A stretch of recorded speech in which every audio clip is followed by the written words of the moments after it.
The Unfortunate Man. Once upon a time, there was an unfortunately poor man. His home was also very poor, a small and empty house. Mice made their nests and spiders made their webs all over his house. People tried to avoid coming into his house. Why should they go into those poor ruins?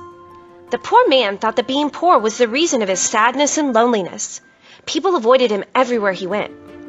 So once, the poor man met a wizard and complained to him about his poor and miserable life. The wizard felt sorry for the poor man and gave him a beautiful vase. The wizard said, "This is a magical vase that will save you from being poor." The poor man took the vase and wanted to sell it at first. He needed food, so why would he need such a beautiful thing? But then he started admiring the vase and couldn't take it to the market. There was just something about it he fell in love with. He couldn't part with it. He brought the vase home, put it on the table, and started looking at it. It's not right for such a beautiful thing to be empty, the poor man thought. So he picked some wildflowers and put them into the vase. It became even more beautiful.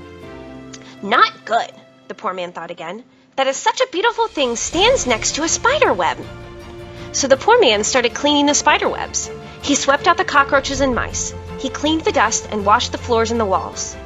With some time, it became clear that his house wasn't poor, but rather warm and cozy.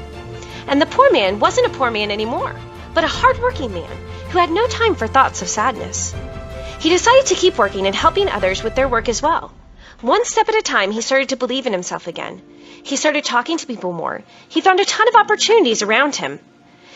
He would have to thank that wizard for showing him what was in him all along that day. The end. What did you learn from this story about confidence and believing in yourself even if it feels like you shouldn't?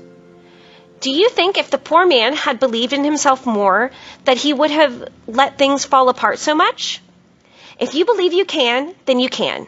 But if you convince yourself you can't, just because you don't want to or don't think you can do well, then you probably won't. Be the best at being you.